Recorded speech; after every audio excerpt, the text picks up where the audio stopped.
So let me introduce him. Mm, Larry Liza is a Kenyan-born writer, leader, diplomat, renowned poet and speaker. He serves as the director of the World Customs Organization East and Southern Africa Regional Office for Capacity Building, and in charge of implementing capacity building initiatives for 24 member countries in the region. He has immense knowledge in the region and the globe from the focus areas of his service, including promoting trade facilitation, revenue mobilization, enhancing compliance and enforcement, professionalism of human capital, and regional integration. He is credited with successfully implementing the regional strategy while leveraging on talent and innovation, relationships building, and creating partnerships. He is at the World Customs Organization on on on secondment from the Kenya Revenue Authority. Further, Larry is an author of the best-selling books Protecting Our World, children's book on environment, Monday Motivation, Profound and Irresistible, an anthropology of poems, all which have been featured in leading newspapers. His latest book, COVID Stories, Tests and Testimonies, was released in August 2021.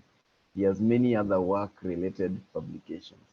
Larry also serves as a global ambassador for the White Ribbon Alliance, championing maternal health across the globe. He has a master's degree in planning and management environment and a Bachelor of Science degree, both from the University of Nairobi, among other qualifications. He has recited poems since the age of 4 across the globe.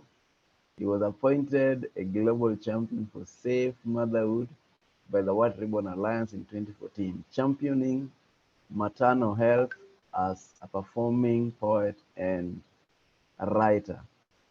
I have known Larry for many years. We were together in college. He did for me a forward for my first book, which is Live Your Dream in 7 Ds. And Larry was part of the team with whom I worked when we were building the Chiromo community at some point in the church. So I'm very pleased to have him around. Welcome, Larry, and we are ready to listen to your experience and wisdom gathered over the years. I'm very happy. Thank you so much, Paul Peter, my brother, my friend, big man in my life. I thank God for you. Good morning, good afternoon, good evening, from wherever you are watching us today and whichever other day. I am here to talk to you today about climbing the corporate ladder. And if it pleases you, then I'll just share with you my experiences. I am yet to fully climb the corporate ladder, though many people feel that I have climbed it, but I always feel that God still has a lot in store for me. And I decide and I intentionally try to keep myself at his feet, that he may raise me to the levels higher than highest. Maybe one day, who knows, when you or myself become president, then we can totally, fully feel fulfilled that we have really climbed the corporate ladder, or secretary generals of the United Nations. But wherever you are, it's always an opportunity to celebrate that is before you, that you have done. And whichever step of the ladder you are in is a place to praise and to be grateful for. As a background, I was born of a single mother who had 4 children. My elder brother, sister, who then died. I am the 3rd born, and my 4th born brother is someone I talk about a lot, called Ronnie Trevor. who is currently living and working in the US. We were born and brought up in slums in Kisumu called Nyalenda, and it was quite difficult for us to make ends meet, either with food and education. Many times we were out of school for lack of school fees, and many times we slept hungry. What I normally tell guys is the thing called chicken, but that we only ate chicken probably twice a year. In a very good year, thrice. Our mom would make sure that if we were eating chicken, at least we ate it during Christmas and during Easter. In other words, reflecting 20 or 30 years ago, next week, we would all be looking forward to eating chicken because it would be Easter. As fate would have it, my mother died while I was when I had just cleared my Form 4, and I didn't have anything else or anyone else to look up to. And we were left as an orphan. Remember, I had said that we were single parents. And so life became quite hard. I had finished my Form 4 exams, and my results came a week after she died. While I had done so well, I did not celebrate those results because I felt that I was always in school to please my mother, which didn't really turn out to be, but I still feel sad that she wasn't there to celebrate my results. During that 1 or so years we waited to get to campus, we were largely so broke. And so I had to take on to some menial jobs in order to survive. I cleaned toilets in a building called Kenya National Assurance, which is now Maseno University in Kisumu, where my role was mainly cleaning the toilets and also cleaning the windows. In fact, one secretary in that particular building really hated me for whatever reasons, and she would always force me to step out on the small slab outside the window, I think from the 8th floor, in order to clean it well. You all know that that is a huge risk because the slab is so small. Should I finish without telling you something about this lady, then Paul or those in the chat, please remind me to tell me how it ended. I then worked in a bakery in Kisumu for about 2 weeks. I was sacked after that. The Indian came and said, "Huyu kijana mjuaji sana." And I was sacked mainly because he said I portrayed myself as someone who knew my rights, who knew what to do, and that I had the potential of inciting others. But I think it was a subdued environment where all that was required of you was to work without seeking clarifications and just obey like a slave. After that, I took on to hawking, and I helped my cousin selling mandazis, and I hawked mandazis all over Kisumu on my neck in polythene bags. And what I did to survive was eating one mandazi worth 5 shillings in a day. But more often than not, that packet of dozen of mandazi would bring 60 shillings. My take was 10 shillings, and my cousin would take in the 50 shillings. Not that she took all the profits, but because I think the cost of production was also about 40 shillings. So she also didn't get much. But there I was hawking with the normal hawkers in the Kisumu bus stop. And if you have been familiar with that bus stop, you know how noisy it was. I would go there, mandas, mandas, mandas, mandas, mandas, and someone else, gazette, gazette, gazette, gazette, gazette. And that was it for me. But thank God we managed. And shortly after that, I was called to the University of Nairobi, where I met Paul Peter. I did science at the Chiromo campus. I was lucky because I got full loan and full bursary. And it's a different story if you check my profile or YouTube, how I managed to grow through financially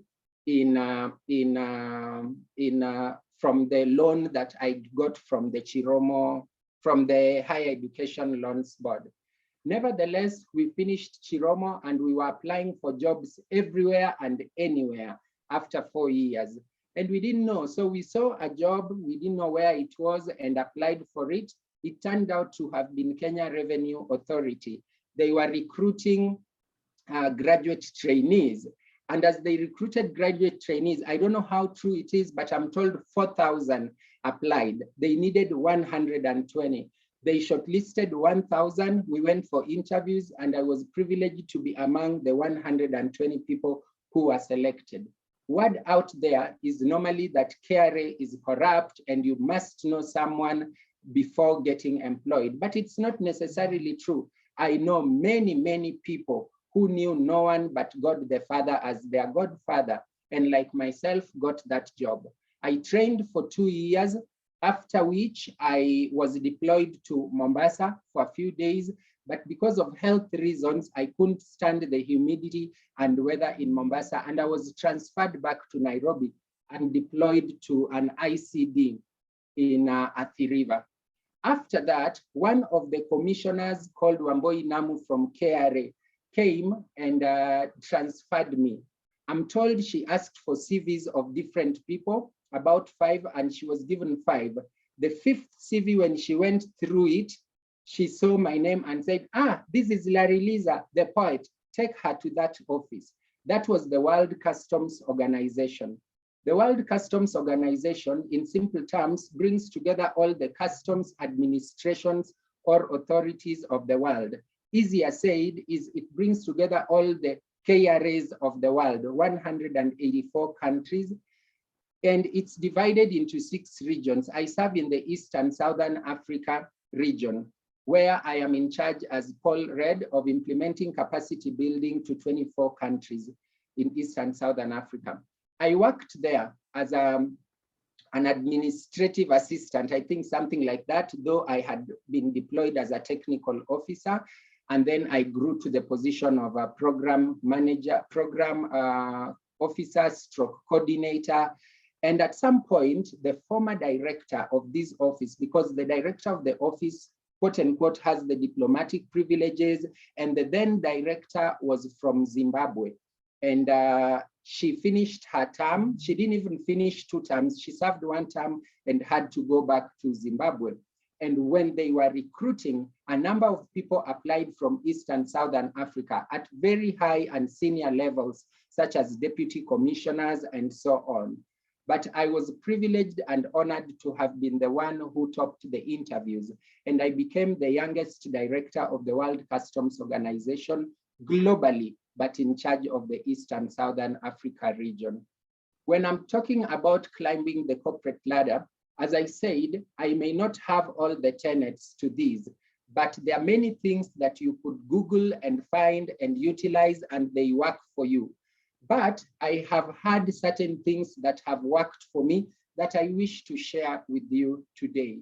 One of the key things that I have never read in a book, but it's probably written elsewhere, is honor your boss.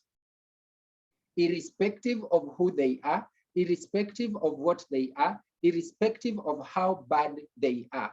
I'm not saying bootlick them. I'm not saying obey everything they say, because what if they ask you to do something corrupt? I'm saying to honor them. And to honor is, there's no other definition of honor. I honored my boss. I served her so hard. I would carry her bag, actually. We would go to meetings, and it was a lady, as I said, her. I would carry her suitcase. I would carry her laptop bag. We would get into meetings. I would ensure that her seat was set. If she was sitting in the high table, I would make sure that her name was spelled right. I would make sure that I would prep her for the meeting. In fact, we both happened to have iPads or WhatsApp at that time. And whenever she was on stage having presented and questions were being sent to her on the floor, I would quickly text her the answers. Not because she didn't know, but being on top there, sometimes you could forget. I would just text her the keywords, which would just remind her. And she would come and say, "Thank you, my son. Thank you." When it came to pass that I did the interview, she prepped me. She didn't sit in the panel, but she prepped me, she prayed for me, she worked with me, she asked me questions, but it didn't take so much time because she said, "You are already built for these." Why? Because she mentored me. She carried me everywhere, literally, that she went. In fact, she would put me on the other, or she would throw me into the fire or furnace, so to say. We'd go for big meetings at the UN where she was requested to present, and she would say, "I'm going to invite my colleague, Liza, to make the presentation." And I would ensure that I supported her fully. That said, there are instances I've also worked under horrible bosses. It has been tough. It has been difficult. I felt like resigning. But I remember for the believers who are here, at some point, Jesus was going through trouble. And the Bible says he uttered not a word. And that's what I kept holding on to. Utter not a word. In this case, a word of disrespect. In this case, you know, sometimes you can be tempted to tell your boss that, don't joke with me. I serve a living God, and my God will rescue me from the troubles and the talents you are putting into me. You are justified necessarily to feel that in your heart, but it's not something for you to go tell your boss. They don't need to know who you know, because what you need to know is your skill, your knowledge, your expertise, because in the end, it is always well. If it is not well yet, it is not the end. And I usually tell guys that sometimes when you hit the rock bottom, you will find that God is that rock at the bottom that keeps you held up. So no matter what you do that. The second thing that I also say is build your relationships, both personal and professional. A few years ago, when internet was just hitting into Kenya, some years ago, I think 2007, 8, 9, it was quite expensive. There was a cyber in Uganda house that was the cheapest at 1 shilling, then went to 50 cents per minute. But it was quite difficult to get internet. You had to go to town during the day. I'm one of those few people who stayed at home. I had one of the most, if not the most powerful internet in my home, in my house. I lived in a small bed sitter, which my friends called shoebox. Some of you may know my friend Ken, who you would say that this house is so small. When you turn this way, you are in the kitchen. When you turn this way, you are in the bedroom. When you turn this way, you are outside. And there were no windows, actually. It was a small hall somewhere there on top. But I managed to live within my means, and I'll tell you about that as well. But then, as I stayed there, I always had internet. I managed to do my work. I was so popular on Facebook then, more than this time, because at that time they didn't have followers. So I would probably be having 1 million followers. But then at some point, internet became so available. Why? One of my friends gave me internet. He worked for a company that allowed him, I think, 2 routers. And out of all his friends, he gave me an internet. Through that internet, I published my first book, which came about 10 years later. But I wrote that book through researching, poetry, reading, and building myself, doing online courses, and so on with this internet. Why? I had built my relationship with this person over the years. Many of you may not know who I'm talking about, but the good thing is you all know who I'm talking about, Paul Peter. I think I've forgotten the name of the company he worked for then, maybe he'll tell us, but Paul is the one who provided me with internet for a solid 6 years. At that time, the company was charging 6,800 minus tax to have internet per month. So you can imagine 6 years times 6,800 times 12 months times 6 years. That's how much I owe Paul. I managed to build my relationship, but look at it in retrospect. What he doesn't know is that today, as at now, I was invited to talk to a group in the diaspora, and they were going to pay me $500. But a few weeks ago, Paul and I had agreed on this date. I had the opportunity to tell him, I'm busy this week, let's shift to next week. But look what Paul did. He built his relationships with me.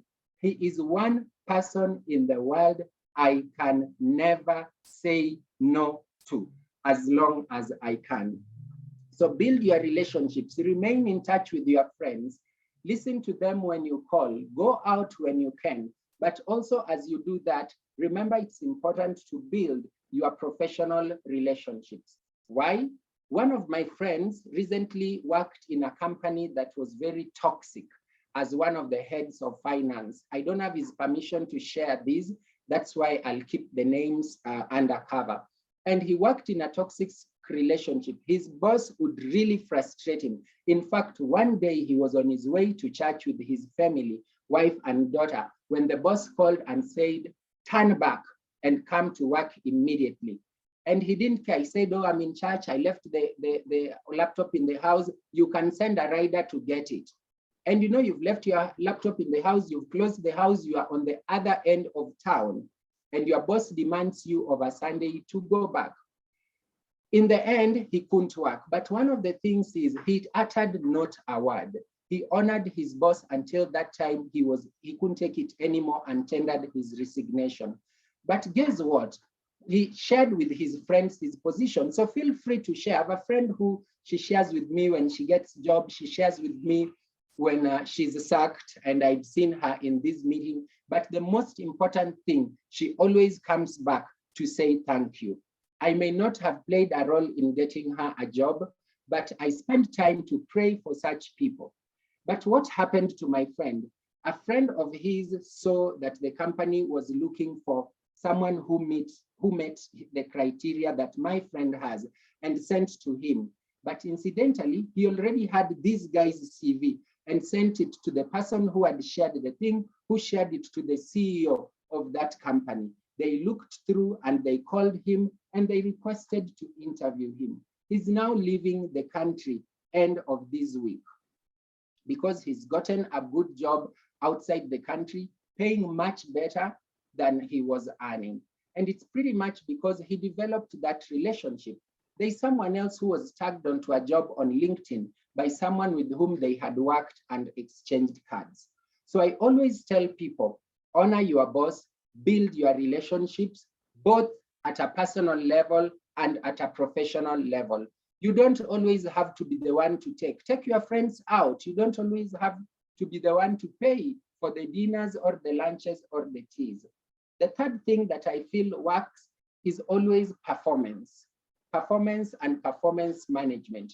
One of the things that stresses people most in many organizations is performance management. Because you have to do a performance contract, it stresses you. From today, I want you to enjoy the performance management of your organization. Even if you do not agree with how it is done, it's your duty and responsibility to ensure that you do it. But beyond that, that you may leave marks of excellence in everything that you do. When you perform and you excel, leave alone the bosses who may give you lower marks. Sometimes it is so hard to make them go against you because the others will always see. When I went for the interview to this position, the members of the panel already knew me. I had worked in the region. In fact, they told me later that you got this job because you have been working and we have been seeing what you are working on. It doesn't mean my boss wasn't working, but she was building me, developing me. My boss had told me, make your boss look good. When your boss looks good, you look good. And at first I said, no, this is nonsense, but it later came to pass that by making her look good, I was actually the one looking good. And the region was able to know and to tell that my performance was good and spoke for itself. There is a lady I love listening to called Carla Harris. So if you get time after this and you don't know her, her name is Carla, C-A-R-L-A Harris, double R. She talks that there are two currencies in the world, the performance currency and the relationship currency. The performance currency, she says, is what you do that helps you get noticed, that helps you get promoted, that helps you attract people who will vouch for you. Like my friend who got someone who was able to vouch for them. Rosefina, please mute your microphone, who was able to vouch for them. And so Carla says that when you talk about that, then the next thing she talks about is having a relationship currency, which is what I have ended up just talking to you about a short while ago, that when you build your relationships, she says that get a sponsor, get someone in the company who knows you, who you will go to and talk to him and tell him or her that, okay, this is me. You know my work, you know my delivery, you know everything that I have been doing, but I'm applying for this position. What are the nuggets of getting it? Because you know me, I am aware that in that boardroom, there needs to be someone who is hitting the table for me. You lose nothing. In fact, I normally say the best thing is go to them when you do not have any openings. Just let them know that I seek to grow, I seek to be like you, I admire you, mentor me through it, but above all, please say a good word when you need to. Say a good word. So the challenge for you is just to check through that. The fourth thing I normally say is leverage on your talent and abilities. Many of you know me as a poet. Many of you know me as an author, much more than you know what I do on this side. The act that I serve as a poet, as an author, as a speaker, as this, has ended up exposing me much more in as much as my work has also exposed me. Who knows, but there could be someone here listening to me today and invite me to work to their organization, talk to their organization, still get higher highlights, and continue to grow and to rise up the corporate ladder. So leverage on the other things. If you are good at sewing sweaters, sew them, brand them your name. It's okay for people to know. If you're good at selling something else, do it. If you are good at singing in church, sing. People will see you lead worship. One day you will be in an interview and someone will say, aha, this is the lady who leads worship in church. Many times I would be in supermarkets and people ended up paying my bill because they said that, oh, this is the guy who does poetry in church. So leverage on your talents, leverage on your abilities. You never know who is watching. Some of the things that are normally spoken about and is written in a book about climbing a corporate ladder in books is regarding having a vision. And so that's out there. You can go read about it. But I always say, manage your vision. Know what you desire in life. Know where you are on the road to where you are going. You may not even have a clear picture of it, but that particular thing that is normally written career objectives that we like to copy paste from other CVs, today think in it about it. Go rewrite it if it is there. What I don't have it on my CV, but if you have a career objective, think about it.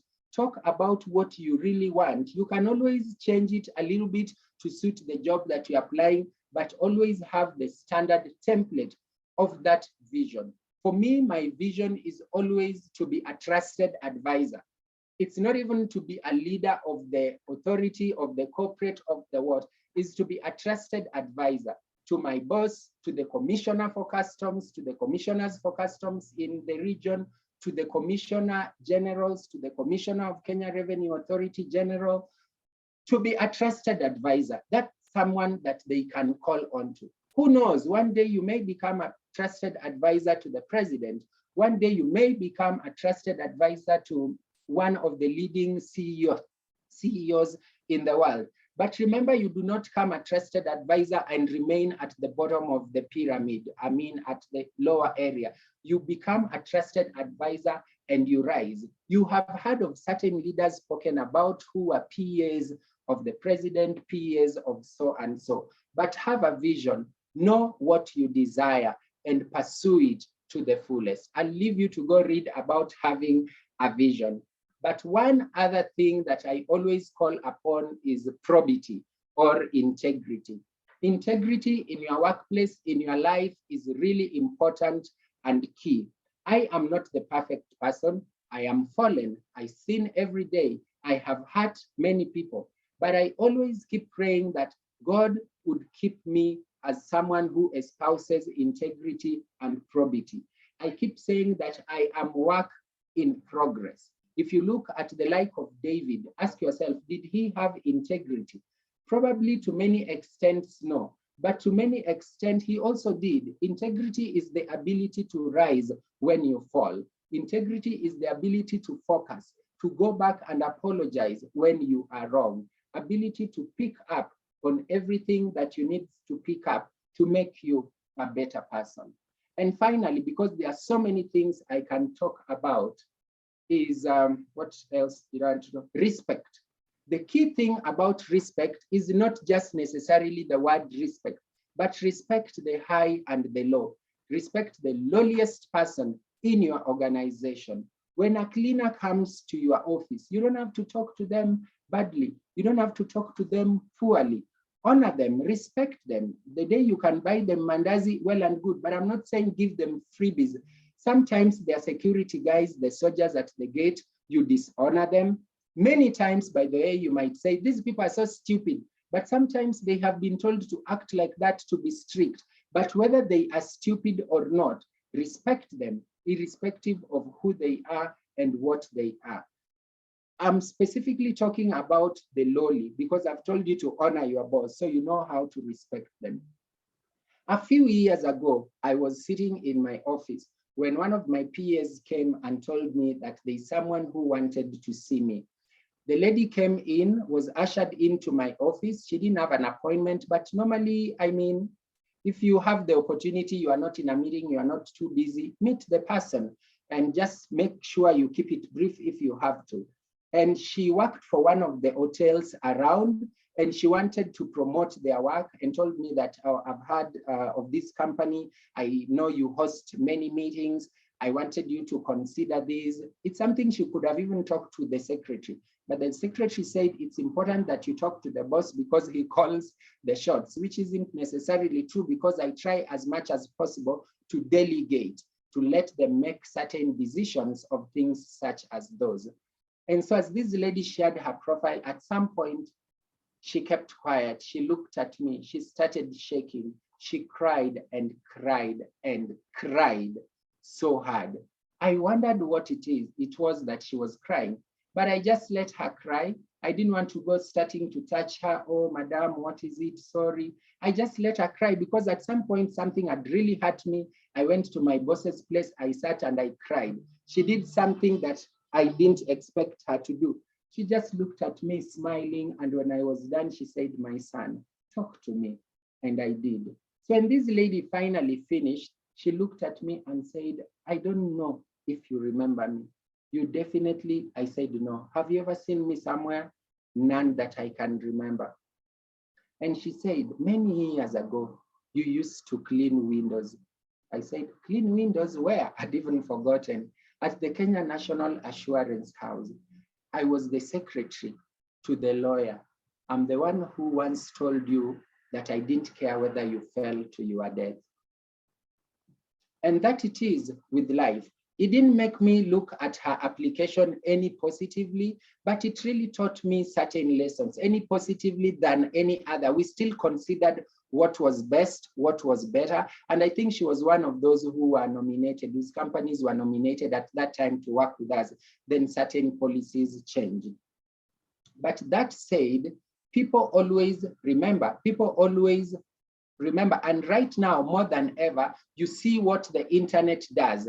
One of the bloggers recently applied to be an MCA in one of the suburbs of Nairobi, and someone pulled out something that he had posted, that I hope that women and girls continue being raped in this area so that the people of this area may rise to know the securities in our land. That may not have been a very wise thing to do or to write, but nevertheless, people pulled it out. You see so many things that are pulled out regarding the things that we post on social media. And so be good, have your philosophy as a leader. One of the easiest and toughest questions you can be asked in an interview is, what is your leadership philosophy? And more often than not, if you don't know exactly what it is, you may know, but you may not know how to handle that question. But some basically choose to lead from the front. Some say, I choose to lead from the front so that I show guys what to do and they follow. Others say they prefer to lead from behind so that they prop the weak person and so that they go with all. Others say, I like to manage talent. That's for me what I prefer. I like to manage talent and so on. And so there are certain to-dos as I wind up, as you continue to seek to rise the corporate ladder. There are other things on the side. I talked about developing your talent, but remember to invest. Invest. Any price up the corporate ladder does not mean a change in your lifestyle. You get a 10,000 raise, you get a 20,000 raise that you were not used to 1 year ago or 1 month ago. You could save all that money or 70% of it. Continue with your lifestyle. That money will grow you probably 10 to 15%, depending on where you take the money, be it in the circles, be it in the treasury bills, be it in the infrastructure bonds. where you can save as much as, I don't want to say as little as 50,000 shillings. Invest more. Give as much as you can. I'm not saying give so that you have nothing to eat, but give not so that you receive, but because you receive. And keep growing in your faith. If you have some semblance of spirituality, honor your faith. Do good. It doesn't matter whether you are Christian or not. Some of the countries that give best and most are actually atheists and people who do not know the Lord, but they give and God still chooses to rewind them.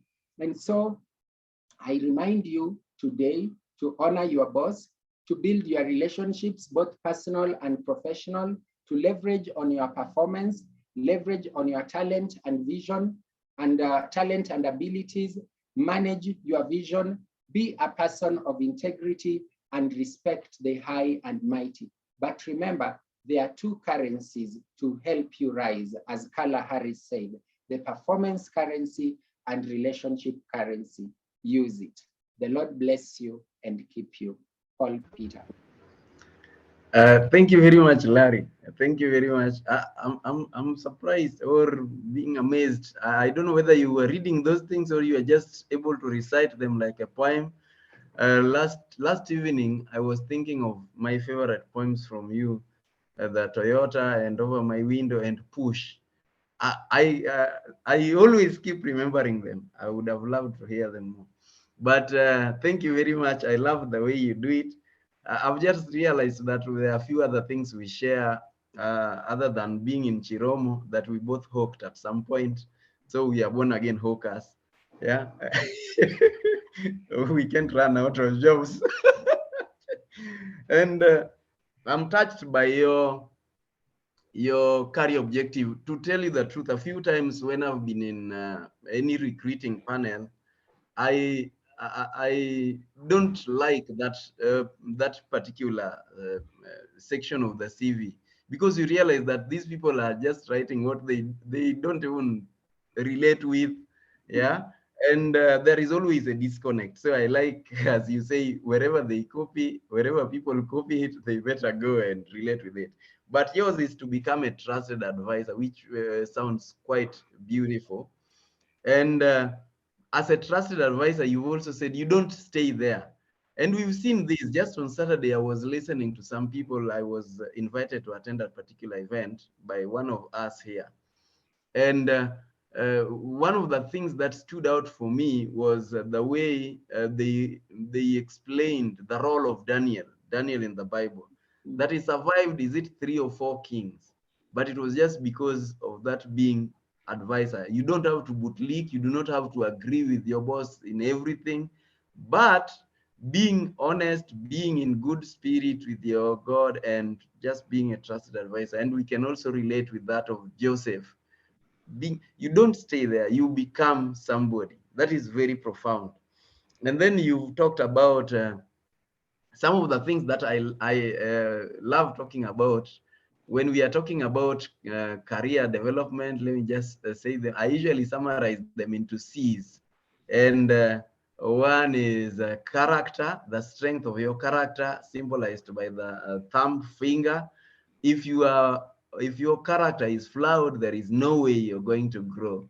Commitment or focus. You're committed to your role, committed to what you're looking for, committed to your vision, your vocation. And then there is competence. You talked about competence. Somebody must be competent enough. Otherwise, there is no way you grow, whether in any leadership, in any area of your life, including your other ventures like poetry, which makes you get known. That builds your brand. So that competence thing also relates with branding. How do people get to know you? Chemistry, relationship. I had forgotten the idea that there was some internet relationship between me and you. That was Africa Online. And I personally, I couldn't even remember that value, but you are right. It was about 6,000 something without VAT. It was probably the most expensive, but I had that privilege of owning the two modems. Thank you very much for remembering. So chemistry, building your relationship with others. And then I have what I call charm. Charm, yeah, what is your charm? Yeah, that little thing that makes you different. And it's something I love talking about. So thank you very much for sharing that. I'd like at this moment to welcome questions. I see a lot of comments in the chat, but people would like to ask questions, and yeah, I think that will be in order. So you people can raise up their hands. Yes, Anthony Murithi. Thank you very much, Paul Peter, and thank you very much to see Larry. Larry, good to see you after many years at St. Paul's, remember the children and all that. And your story is very, very, very inspiring. And I didn't know that, but it is very inspiring. And I was one thing that he has talked that I also value a lot, and that has seen me go not very far, but at least they move some distance. I think it is the respect for the people who are, who may consider subordinates. And I remember the organization I was working for before I came to where I am. And one of the things that made me, that made me be given what they called hard tasks and shift goalposts so that I don't meet my KPIs. So that they can use that as a way of disregarding or saying that I'm not performing, was because I was very, very close with the people who we call subordinates, the cleaners and everybody. And I remember in that organization, we used to be given a lift, and from office to town, alafu mtu akifika town anajipanga, and we used to use the face me, remember the matatu, you look familiar, the old type. And so they were saying, because I was the second from the head of the branch that I was working for, then I was to sit at the front on the other side. But then I used to say, no, I don't want to sit there. I want to sit at the back as we go talking. And I think that really raised a lot of issues, because how can this Mudosi anakaa nyuma, how can he stay with these people? And so we gelled a lot, and I think they felt that I was a threat. But for me, I like looking at that this person is a person, regardless of what they are doing. Respect them, be with them, be friendly to them. It may cost you, but it is very, very fulfilling. So I think that's my comment, and of course I've learned a lot also. But one question to Larry, this is not because I want to come, but where are you based? Are you in Kenya, out of the 24 countries? Thank you very much. Thank you, Paul Peter, and also Larry, for the wonderful talk. Thank you, Anthony. I'll pick all the questions if that's okay with Paul, so that I respond to them. But Mr. Anthony is a great man. Thank you. That's very okay. Thank you. Yes, Rina Sitao. I'm not sure I know how to pronounce that. Thank you. You can go ahead. Good morning, all. I am Rina Sitawa, yes, of Paul Peter's, all right. I just want to thank the presenter, Larry. That was very insightful, given that we are still in the beginning of the week and the month, and I believe that these talks, especially coming from a person like you, is not way older than most of the working middle level and lower level management, is quite inspiring. And I just want to ask, my question to you and Peter is, I see Peter is promoting a brand that is Live Your Dreams. So Peter, maybe if you can quickly highlight what your company or your organization does, and if you also look through CVs and prep people for their career objectives that they might set up, especially for people looking to be sitting at levels like Larry is sitting. Do you have those professional services that you can provide and all that? Over to you. Thank you. Thank you very much. Yes, as we said, let's pick all of them, then we will pick them up. Rina, good to hear your voice and welcome. We do this every Monday, by the way, early in the morning from 7:15 to 8:15. So we will learn more. Yeah, I'm going to answer that. Thank you. Anne, go ahead. Hello, good morning, Paul Peter. Great to see you doing wonderful things. And thank you, Larry, for sharing the Zoom link to this talk. I didn't know there is Power Mondays. Larry, I think that I'm very inspired by your story, because I've known you since Chiromo. And I'm inspired that some of our colleagues from University of Nairobi are also here. I'm interested in knowing the role of mentors. Which people, or rather, what have mentors done for you as you climbed your corporate ladder? I think a comment around mentorship for me is important, because as we build capacity of others, we should also be pointing them to the resources that are available. And lastly, just to tell you that amongst the top listeners to this program today and participants, like Rina herself is already completing a PhD. So you're really saying things that are very relevant to top level and also to beginners. And I just wondered if you would have time to maybe have a same session, but people at maybe university level, fourth year, whether you have such a program at all. Because I thought about my nieces who are at now ending their training and starting their career. I think I needed to hear this in 2006 when I was stepping out of university, but it's never too late. So thank you very much. My question on mentorship, over to you. Thank you very much, Anne. Seems like you know me. I'm not very sure which Anne is this.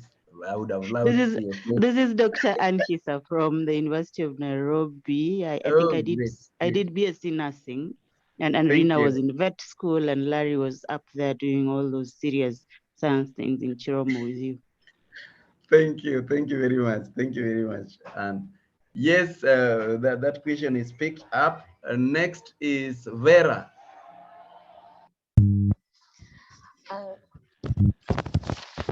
Thank you, Paul, for the invite. I know you've always continued to send the invites on my WhatsApp, and it's my first time joining. I usually listen to you on the recordings, but thank you for this. And I appreciate that I took time to join this Zoom meeting because it's very insightful.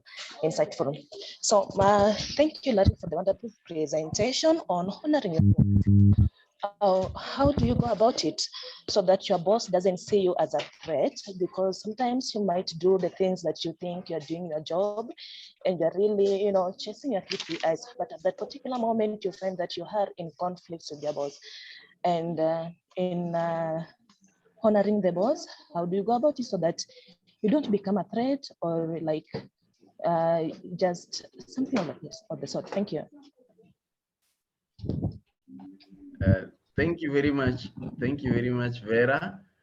I'm not seeing any other hand up, so I want to hand it over to Larry to pick the ones that he'll respond to. Then I will answer what Rina asked, and then we move on. Okay. Thank you very much. Let me give a generic answer to everything that I didn't talk about and that hasn't really been asked, especially to the men who are here. Respect women. Many of you know that I have many female friends. It has cost me certain relationships, but respect women. You don't have to go to bed with every woman you meet. I said, I think from the beginning that I'm not perfect. Sometimes emotions or desires can run over you, but there is a strength in women. I don't know how to explain it, but look at any progressive body. More often than not, people say they always fight. Attend meetings, see how many people ask questions, how many people are more attentive. I think out of 4 questions here, 4 are from women. Respect women, and women respect, support, and anchor each other. Anthony, thank you, my brother and friend. It's long since I saw you. You are an inspiration, Mr. Mreithi, as we knew you. I think Paul will agree. I presently work, as I said, at the World Customs Organization, East and Southern Africa, Regional Office for Capacity Building. We are hosted in Kenya by Kenya Revenue Authority at Elgon Road in Upper Hill. It's not a secret. So if anyone ever wants to meet, sometimes we are quite busy, especially March, April, up to end of May. And sometimes we just get so busy over that period, but after that, it's usually much more presentable and easier. But we were based at the World Customs Organization at the KRA offices. Rina asked a question to Paul. I'll leave that to you. Anne, my sister, my friend, I didn't know it was you until I heard your voice. The role of mentors. There's something I did in a course, and this brings me to telling you about certain websites. There is one that has really helped me called Coursera. Coursera.org. Many of you may know it. You can do a course there for a month. So go to that particular website if you want, and any other website. Check through the courses in accordance to your line. I would have probably said that in the presentation. Check the key things that you want to do. I did a course from the University of Michigan on talent management and a few other things. You always, sometimes if you need a certificate which you need to pay, you'll probably need about, it used to be 5,000. I noticed it's about 7,000 now, maybe $65 in a month.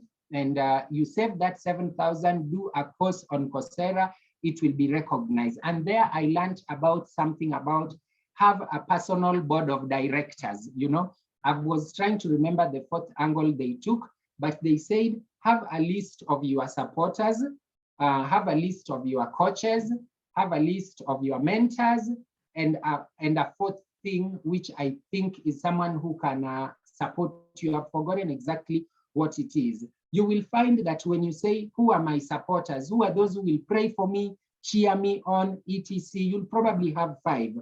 Who are my coaches? Which people do I want to look at to coach me, tell me when I'm wrong? There's a difference between coaching and mentorship, find out. And who are my mentors? And who are the other people I think who can not necessarily fund you, but who have really done well professionally in their lines.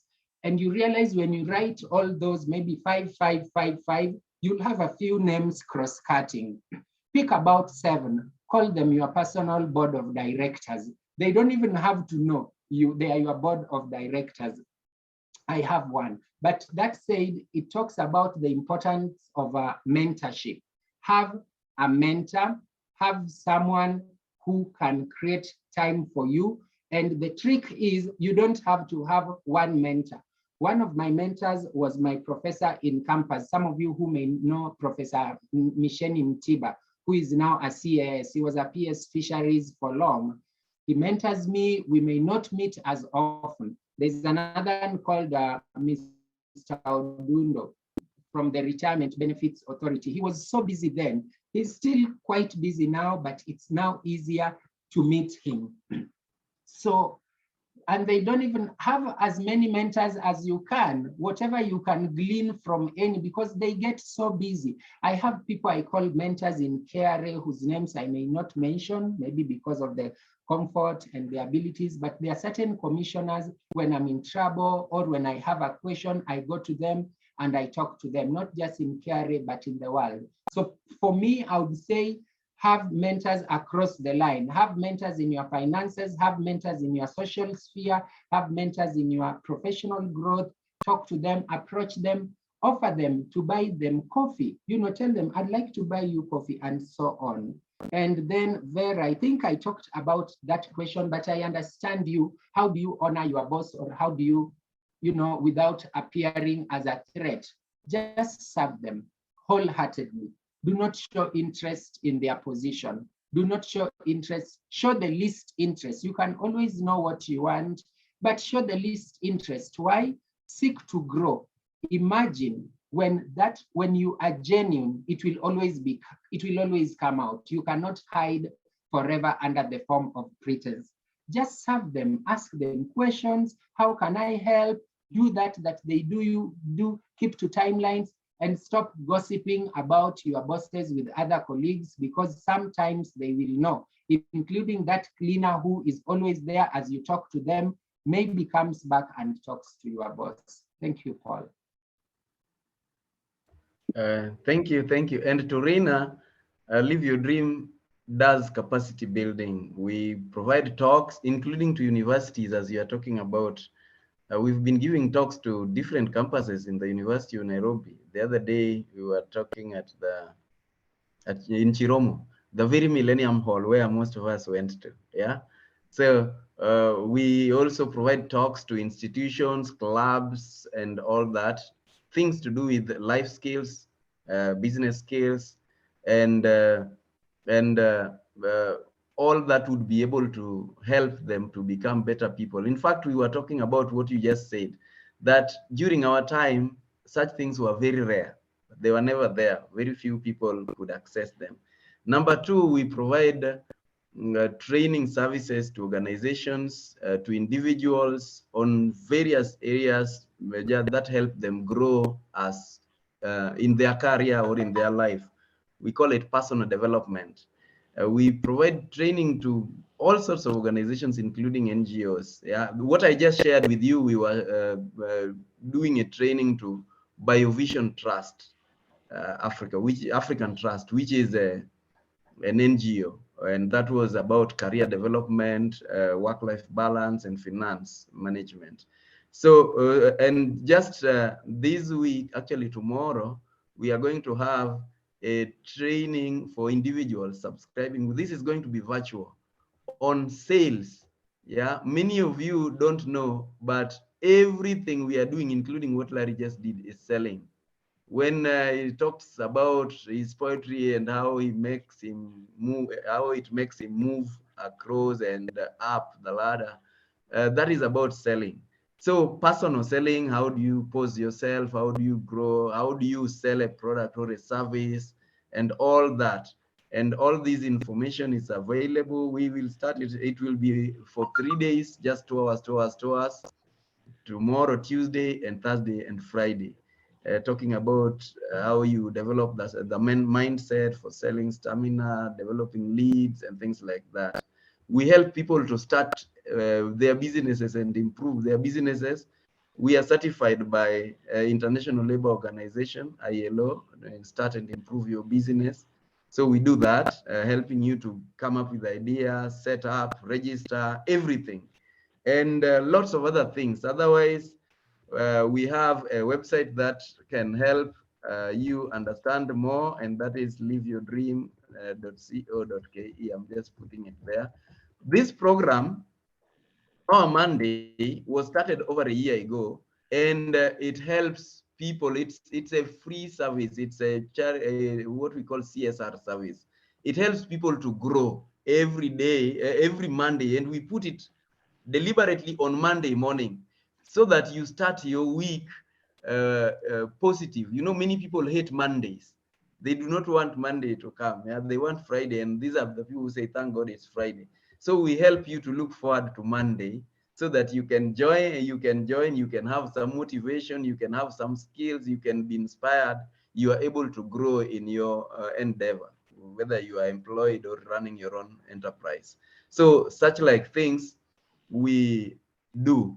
And welcome. You can always join us. We even have a Power Monday WhatsApp group for people who would be interested.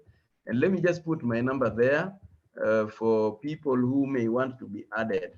And if you are here for the first time and you are seeing me for the first time, my name is Otieno. We for a long time we were with Larry in the university, and the things that we did, people still see them to date. And I had the when Larry talks about the board, we call it the mastermind group. You can always have your mastermind group, the people you consult with and something like that. I had a committee of 4 strong people. There were others, but 4 strong people. And that was Larry, Ken, and Steve, and myself. Somewhat we just blended so well. I keep missing that team. Thank you very much. Yes, Benedict. Yeah, thank you so much. Like you said, my name is Benedict Otieno, and it's my first time to join the show, and I love it. Great things. I think I know you, Peter, from way back then. Probably don't know me, but you'll find out. I used to know you wearing vitenge those days while in campus, but now you look so good in suit, and thanks for doing great things, for helping people to be better people, in the world. I just wanted to mention something that I've learned today, which is very important, and it's about the currency of relationship. And just to thank Larry so much about, talking about relationship, because I just realized that it's a very important currency. It's very worthwhile currency. He talked about, respecting your bosses and people below you, and how you talk to them. But I wanted to bring this aspect of talking about people as well. I learned through my life. It's not good to especially talk about people that are in your environment or your domain, because sometimes it's hurtful when you say things that are not nice. I've been a victim, or people have also said things that I don't like, especially at work, people you relate to, and it's not a good thing. So it's an aspect I wanted to bring up, and I think it's a very important thing. So thanks for the host for doing a great job, and thank you for inspiring people, Larry. Thank you, Benedict. Paul, what he's not saying, I think he's just being humble. Benedict is Brito. Now you probably remember my cousin used to come see me in Chiromo so that he could get girlfriends. You remember that one? Oh, yeah. He used to meet for girlfriends in Chiromo. Yeah, but he's now in the US. Yeah, I'm joking. But he's my cousin and I love him so much. Okay. I know him. I know him. Now I know him. At least I remember the name. Yeah. Thank you. Okay, ladies and gentlemen, I think our time is spent. If somebody has any burning comment, this is your chance. Otherwise, we will need to stop there. We have this every Monday, as you heard. We use the same link, but you can always get in touch with me for more.